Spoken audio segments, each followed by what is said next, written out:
جهز العيش بتاع الفتة، هنحمصه. انا جايبه 3 رغيفه، هنقطعهم وهنحط فيه.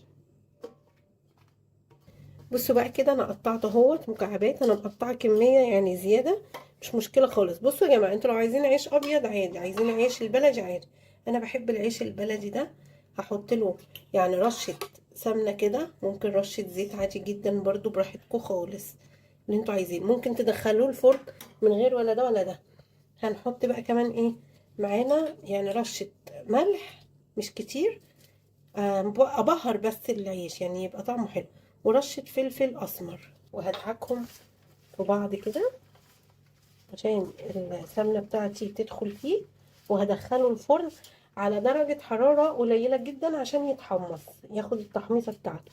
مش هدخله على درجة حرارة عالية، ماشي. هدخله يعني على درجة 160 170 لحد ما يتحمص معايا واخلص. هنحط بقى كده بص العيش